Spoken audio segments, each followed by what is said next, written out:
Assalamualaikum warahmatullahi wabarakatuh.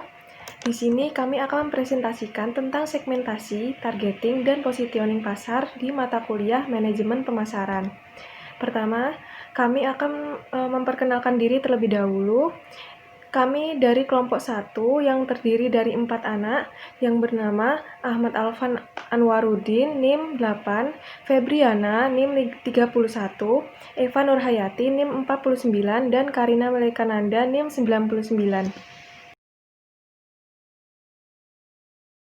Hal yang pertama yang akan kita bahas yaitu konsep inti STP. STP sendiri yaitu singkatan dari segmenting, targeting, dan positioning.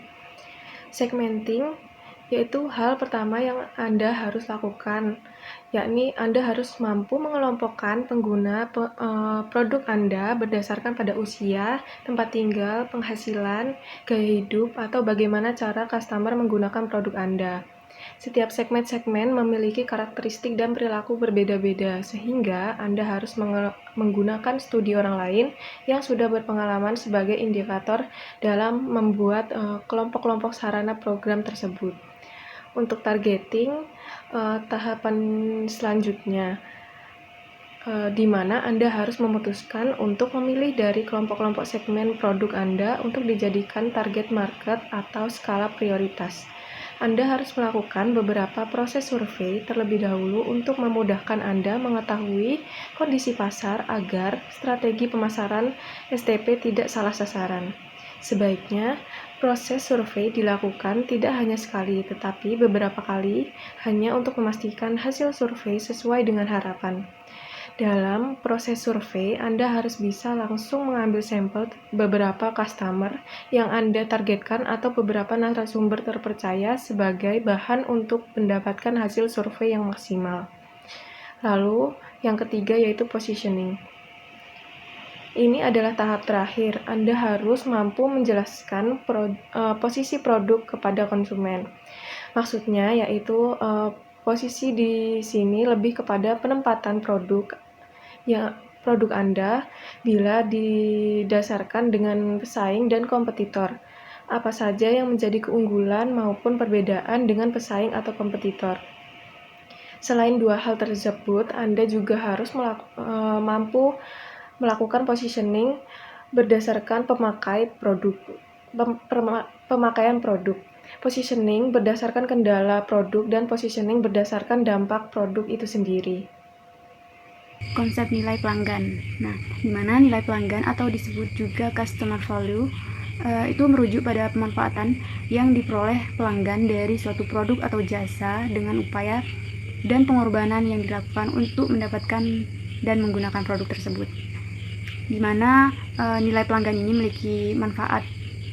Di antaranya, yang pertama itu menciptakan kesetiaan dan retensi pelanggan. Yang kedua, menumbuhkan pangsa pasar. Yang ketiga, membentuk ekuitas pelanggan. Yang keempat, membangun hubungan yang benar dengan pelanggan yang tepat. Untuk penjelasan mengenai pasar yang meliputi grosir, pengecer, dan eksportir, nah untuk bagian perdagangan grosir atau wholesaling adalah semua aktivitas yang melibatkan penjualan barang dan jasa kepada pihak yang membeli untuk dijual kembali atau pemakaian bisnis. Dengan begitu, pedagang grosir membeli sebagian besar barang dari produsen dan menjualnya ke pengecer, konsumen industri, dan pedagang grosir lainnya. Nah, untuk pedagang grosir itu dibagi menjadi 3 kelompok. Yang pertama itu pedagang grosir, yang kedua agen dan pialang, yang ketiga itu cabang dan kantor. Itu rentetan dari grosir.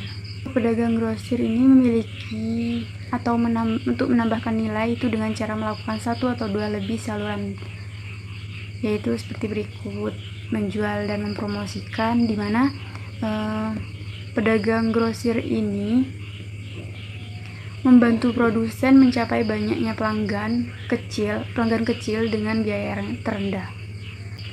Yang nomor 2, membeli dan membangun pilihan, di mana pedagang grosir tersebut dapat memilih barang dan membangun pilihan yang diperlukan oleh pelanggan mereka, sehingga menghemat banyaknya pekerjaan konsumen. seperti itu. Terus yang nomor 3, pemecahan kuantitas besar. Nah, si pedagang grosir itu membuat atau menghemat uang pelanggan mereka dengan membeli dalam satuan muatan truk seperti 1 kali pengiriman dan memecahkannya di satuan besar menjadi jumlah yang lebih kecil lagi. Yang terakhir, penggudangan. Untuk penggudangan sendiri, pedagang grosir itu menyimpan persediaan sehingga mengurangi biaya persediaan dan resiko pemasok dan pelanggan, seperti itu. Untuk perdagangan eceran itu semua kegiatan penjualan yang langsung berhubungan baik barang atau jasa ke konsumen akhir untuk pemakaian pribadi. Nah, pengeceran itu meliputi semua kegiatan yang mencakup penjualan produk secara langsung kepada konsumen akhir dan pengguna pribadi, non-bisnis atau konsumen, dan banyak lembaga produsen, pedagang grosir, dan pengecer yang melakukan pengeceran. Itu ekspor adalah kegiatan pengeluaran barang dari peredaran dalam masyarakat dan mengirimkan ke luar negeri sesuai ketentuan pemerintah dan mengharapkan pembayarannya dengan valuta asing. Eksportir merupakan produsen atau manufaktur yang bertindak sebagai perantara antara produsen atau manufaktur dan buyer di luar negeri atau buying agent. Seorang eksportir yang memiliki orientasi pasar ekspor dan dapat meningkatkan profit. Nah, meningkatkan volume penjualan, meningkatkan kualitas produk dan pangsa pasar sehingga bisa bersaing secara mutu di pasar internasional. Orientasi pasar ekspor itu berpatokan pada konsumen, kompetitor, dan pasar eksogen, karena dengan mengetahui selera konsumen atau merespons setiap strategi yang dilakukan kompetitor itu dan dapat memperhitungkan pasar eksogen, maka kinerja ekspor suatu perusahaan atau toko itu akan meningkat, seperti itu. Penjelasan terkait pelanggan lokal, nasional, dan internasional. Pelanggan adalah suatu lembaga atau instansi, organisasi, dan juga perorangan yang membeli barang dan jasa dari perusahaan secara rutin atau terus-menerus karena barang yang dibelinya itu dapat bermanfaat baginya. Jadi banyak ditemukan contoh-contoh sehari-hari yang menjadi pelanggan itu dikarenakan si konsumen tersebut sangat membutuhkan produk yang dijual dari toko atau perusahaan tersebut. Nah, untuk pemasaran lokal itu adalah pemasaran yang wilayahnya tidak terlalu jauh atau lokal. Pemasaran nasional itu adalah pemasaran yang wilayahnya nasional atau masih satu negara dalam pemasarannya. Dan untuk pemasaran internasional itu adalah pemasaran antar negara, seperti Indonesia dengan Cina, seperti itu pemasaran internasional. Bagaimana terkait pelanggan lokal, di mana pelanggan yang dalam proses pemasaran lokal itu pelanggannya di daerah terdekat atau daerah yang tidak jauh dari toko atau perusahaan tersebut. Kalau untuk pelanggan nasional itu dalam proses pemasaran nasionalnya itu ya sekitar wilayah nasional. Contohnya seperti Indonesia, pelanggannya itu di sekitar Indonesia, tidak di luar. Kalau di luar berarti itu dikatakan pelanggan internasional, seperti itu. Segmentasi pasar merupakan pengelompokan pembeli yang memiliki kebutuhan beragam ke dalam satu kelompok. Tujuan segmentasi pasar sendiri itu untuk mempermudah perusahaan dalam memaksimalkan sumber daya manusia yang ada di dalamnya agar memperoleh hasil yang maksimal, efektif, dan efisien. Pendekatan yang dilakukan untuk menentukan segmentasi pasar ada dua. Yang pertama, a priori, yang kedua, post hoc. A priori yaitu melakukan perencanaan observasi untuk menentukan segmentasi pasar. Sedangkan post hoc adalah menentukan segmentasi pasar setelah melihat keadaan real yang ada di pasar. Faktor yang mempengaruhi kelayakan segmentasi pasar ada 6. Yang pertama yaitu dapat diukur, artinya variabel yang ada dapat diukur secara kuantitatif. Accessible, artinya dengan sumber daya yang dimiliki oleh perusahaan, target yang telah ditentukan akan dapat dicapai. Sustainable, artinya segmentasi pasar akan memberikan kontribusi yang baik terhadap perusahaan. Unik, artinya segmentasi pasar dapat dibedakan dengan perusahaan lain. Cocok, artinya segmentasi pasar dapat digunakan oleh perusahaan. Dan stabil, artinya segmentasi pasar dapat diprediksi di masa yang akan datang. Dasar-dasar penentuan segmentasi pasar ada beberapa variabel yang umumnya digunakan.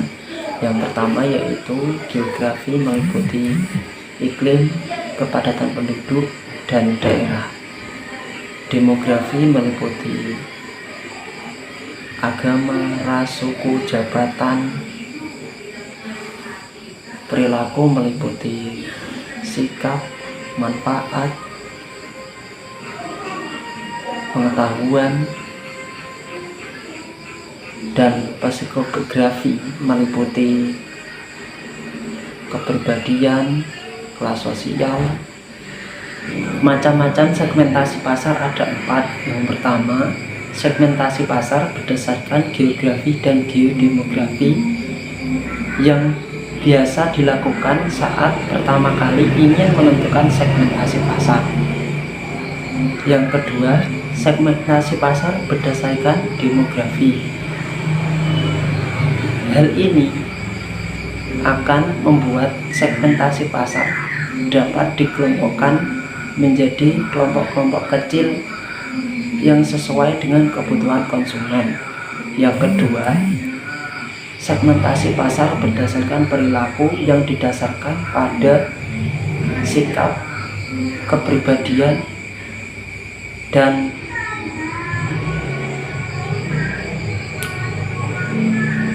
kebiasaan yang ada dalam masyarakat yang berperan sebagai konsumen dalam segmen pasar.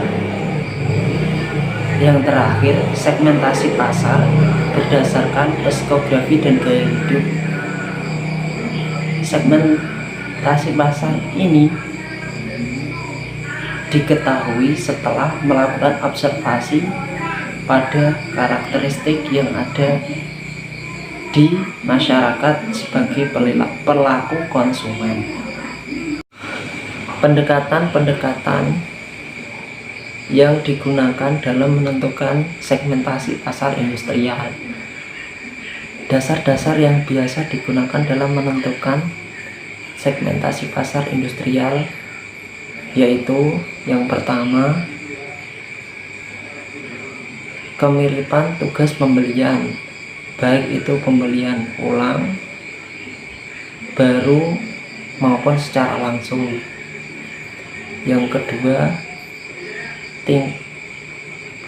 jenis produk dan tingkat standarisasi yang digunakan. Yang ketiga, signifikansi pembelian produk oleh pembeli. Yang keempat, adanya ketidakpastian situasi pembelian.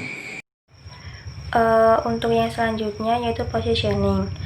Untuk pengertiannya sendiri yaitu menurut Philip Kotler, positioning dapat diartikan sebagai tindakan untuk merancang produk dan bauran pemasaran sehingga menciptakan kesan tertentu di dalam ingatan seorang konsumen. Selanjutnya, Kotler dan Keller mengungkapkan pengertian positioning sebagai cara untuk mencari posisi yang tepat di dalam sebuah pasar setelah menentukan strategi segmentasi yang telah digunakan. Kemudian selanjutnya ada manfaat positioning dalam strategi pemasaran. Untuk yang pertama yaitu perusahaan mampu menciptakan suatu posisi yang mempertimbangkan kekuatan dan kelemahan perusahaan itu sendiri. Kemudian yang kedua, perusahaan mampu menciptakan suatu posisi yang mempertimbangkan dan memanfaatkan peluang dari kekuatan dan kelemahan pesaing. Kemudian yang ketiga adalah mempermudah dalam memilih informasi yang telah disimpan. Yang kelima yaitu targeting. Targeting adalah proses membidik target pasar yang telah dipilih dengan proses analisa segmentasi pasar sebelumnya. Serangkaian program pemasaran ini perlu disesuaikan dengan karakteristik pasar sasaran yang akan dituju. Penentuan pasar sasaran merupakan salah satu kebutuhan yang paling penting untuk menjalankan proses pemasaran produk. Dengan adanya proses targeting, perusahaan akan melakukan fokus pada proses positioning. Kristianto juga mengatakan sebagai berikut, positioning mengacu pada tindakan diferensiasi sebagai merek di dalam pikiran para konsumen terhadap dan melebihi para pesaing dalam hal atribut-atribut dan manfaat-manfaat yang ditawarkan dan tidak ditawarkan oleh merek. Demikian presentasi dari kelompok kami, semoga ilmu ini bisa bermanfaat seterusnya. Maaf bila ada salah kata. Billahi taufiq wal hidayah, wassalamualaikum warahmatullahi wabarakatuh.